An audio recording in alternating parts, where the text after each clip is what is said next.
Hello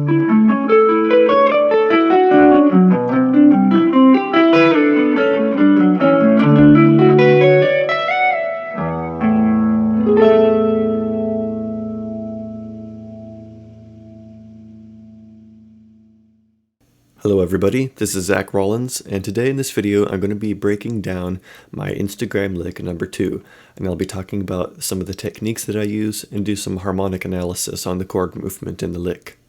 So to begin, the first 4 notes of this arpeggio are kind of a D major 7/9 shape, where if you start on the 10th fret of the 6th string, 14th fret of the 4th string,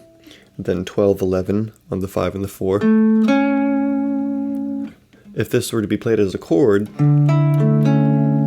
that's where you get that D major 7/9. And on the last 2, it helps to make it sound a little smoother if you let those 2 notes ring out a little bit before you move on to the next shape, which is more kind of a 6/9 major 7 if you were to play these next 4 notes as a chord. Although in this particular lick I don't hold this shape so much as I just kind of gradually transition from one note to the next to give kind of an illusion of the notes ringing out without having to actually hold down the shape. So after the first 4 notes, so the most efficient way I found to do that stretch was to start with the pinky on the 14th fret of the 3rd string, moving over to the 14th fret on the 4th string with your 3rd finger,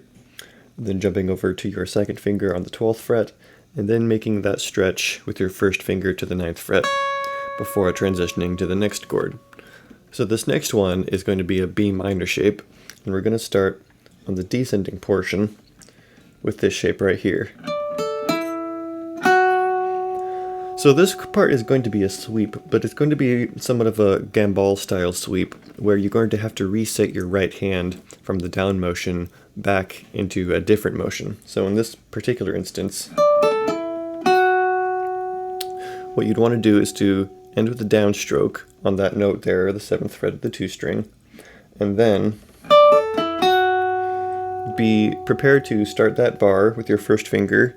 and then go into the upward sweeping motion for the rest of the shape. And that'll be 7, 9th fret of the 4th string, 11th fret of the 4th string, 9th fret of the 5th string, 7th fret of the 6th string.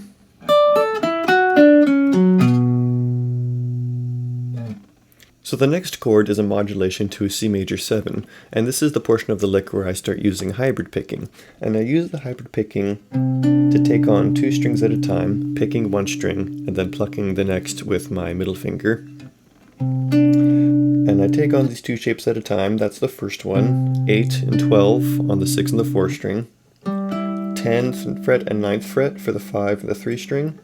transitioning using this particular fingering with my pinky, 10th fret of the 4th string, 8th fret of the 2 string, so that I can transition to this next shape, 9 and 7 on the 3 and the 1 string. So to start that next chord, we're going to just take this shape that we ended on the C major 7, and then slide it down here to start that counterpoint section that plays the A7 chord.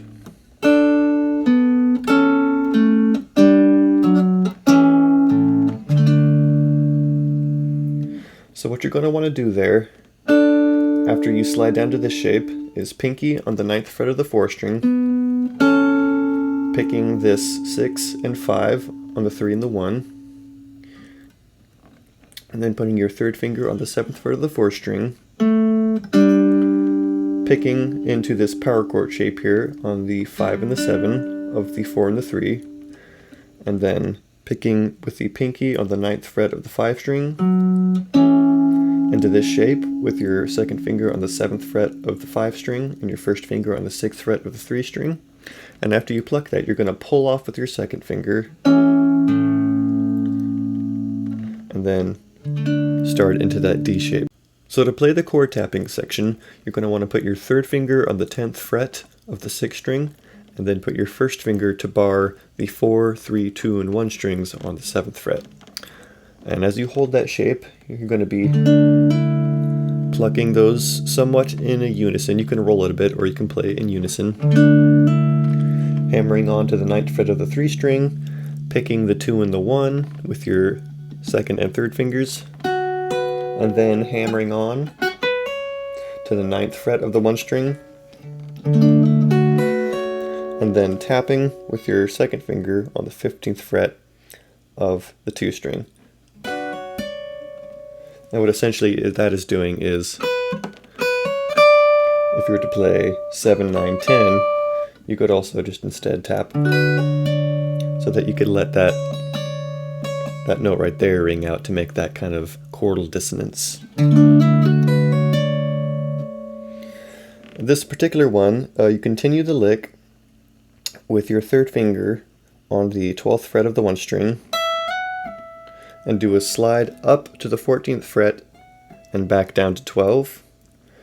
And to keep your 3rd finger rooted there on the 12th fret so that you can form the final chord, which is this A major 7/9, where you put your 1st finger on the 9th fret of the 4 string, pinky on the 13th fret of the 3 string, 2nd finger on the 10th fret of the 2 string.